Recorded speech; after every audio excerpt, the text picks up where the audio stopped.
नमस्कार मित्रों, आज हम बीए भाग तृतीय के फर्स्ट पेपर सामाजिक विचारक में बात कर रहे हैं दुर्खिम के आत्महत्या के सिद्धांत की।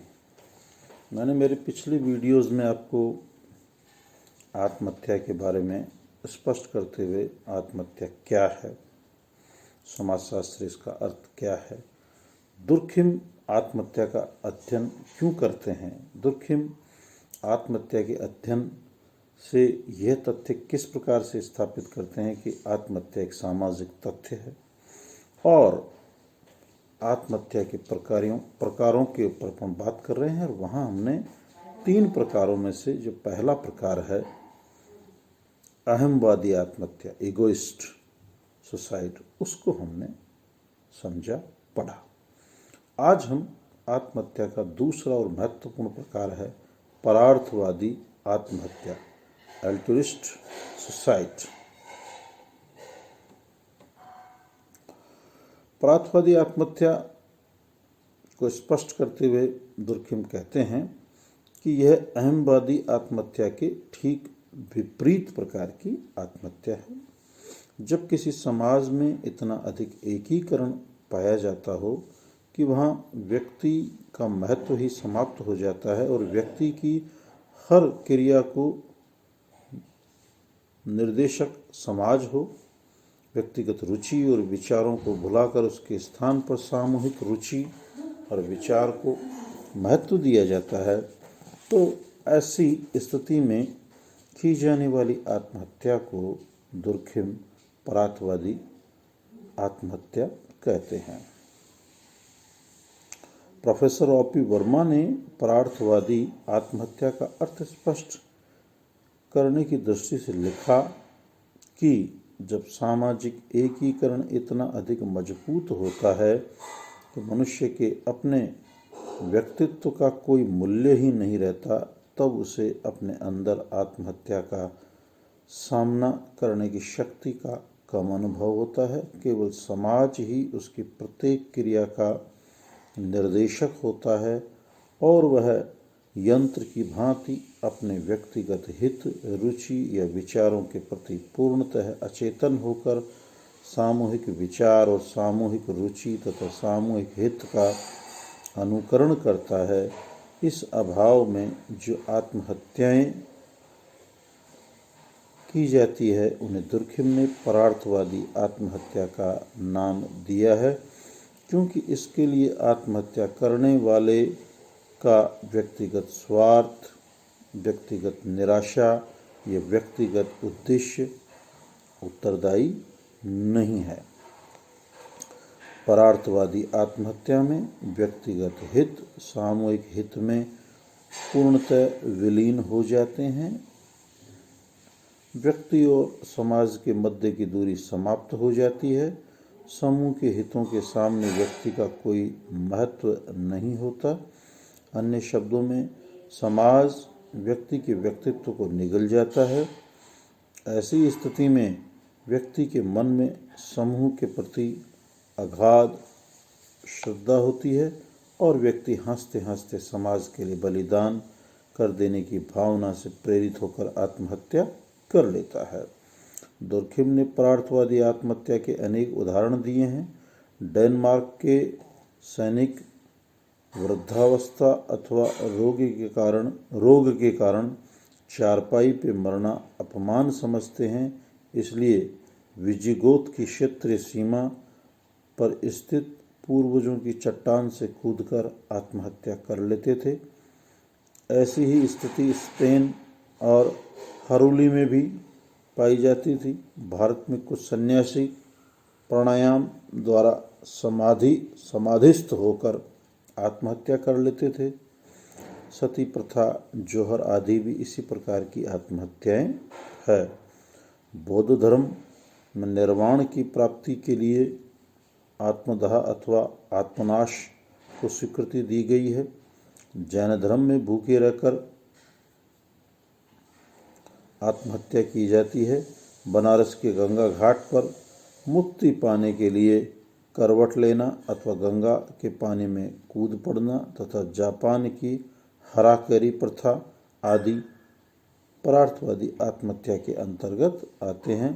शियोस निवासी एक निश्चित आयु प्राप्त करने के पश्चात पुष्पमाला पहनकर समारोह पूर्वक विषपान करके जीवन का अंत कर लेते थे। गॉल और हवाई द्वीप में मुखिया की मृत्यु के बाद उसके अनुयायी व सेवक भी आत्महत्या कर लेते थे। इन सब उदाहरणों से स्पष्ट है कि वृद्ध या रोगी, सैनिक, साधु सन्यासी और सेवक आदि आत्महत्या करना अपना सामाजिक दायित्व समझते थे। समाज की शक्ति या सामाजिक दायित्व उन्हें आत्महत्या की प्रेरणा देते थे।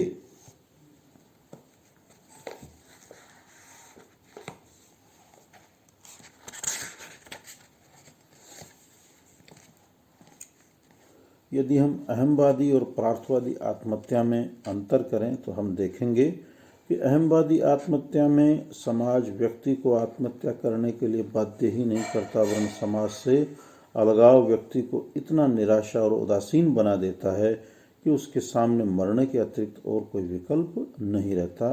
जबकि परार्थवादी आत्महत्या में समाज प्रत्यक्ष रूप से ऐसी स्थिति उत्पन्न कर देता है जो व्यक्ति को आत्महत्या के लिए बाध्य करती है। आत्महत्या उसके लिए कर्तव्य हो जाता है। दूसरा, अहमवादी आत्महत्या का मूल कारण अतिशय व्यक्तिकता है, जबकि परार्थवादी का अत्यंत न्यून व्यक्तिकता। तीसरा, अहमवादी आत्महत्याएं इसलिए होती है कि समाज व्यक्ति को इतनी स्वतंत्रता देता है कि वह सामाजिक जीवन से पलायन कर जाए, उसकी चिंता ना करे और अपनी स्वेच्छा का पालन करे। जबकि परार्थवादी आत्महत्या इसलिए की जाती है कि इसमें समाज व्यक्ति पर पूरी तरह हावी हो जाता है, उसके व्यक्तित्व को निगल जाता है और अपने शिकंजे में कस लेता है।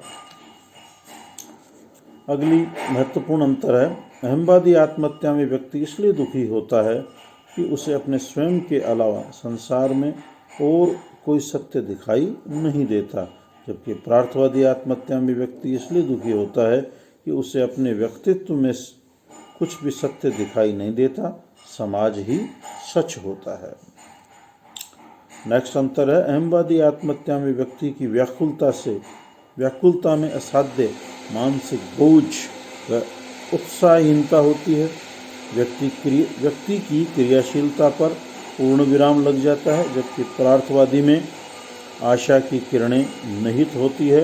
वर्तमान जीवन से परे अनंत सौंदर्य से पूर्ण एक नई दुनिया में विश्वास होता है।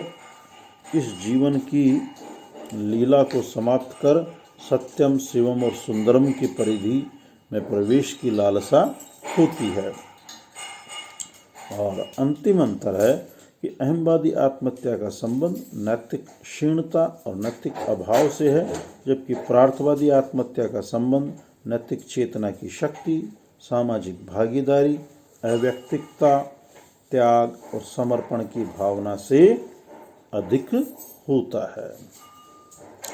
दोनों प्रकार की आत्महत्या करने वालों की मनोस्थिति का उल्लेख करते हुए जोखिम कहते हैं कि एक जीवन से इसलिए पृथक है क्योंकि ऐसा कोई लक्ष्य न देखकर जिससे वह अपने को संबंधित कर सके, वह स्वयं को व्यर्थ और उद्देश्यहीन अनुभव करता है।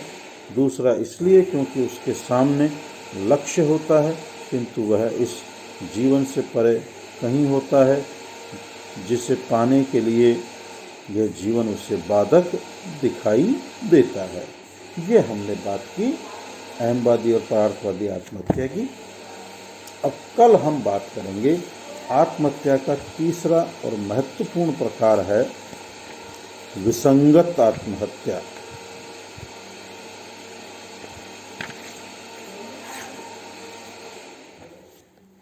आदर्शहीन आत्महत्या की कल हम बात करेंगे। धन्यवाद मित्रों, आप ज़्यादा से ज़्यादा वीडियो को लाइक करें, सब्सक्राइब करें, कमेंट्स करें, अपनी जो भी जिज्ञासा समस्या है वो हमसे पूछें, इनबॉक्स में आके पूछ सकते हैं। और स्वस्थ रहें, प्रसन्नचित रहें। इन्हीं सद्भावों के साथ नमस्कार।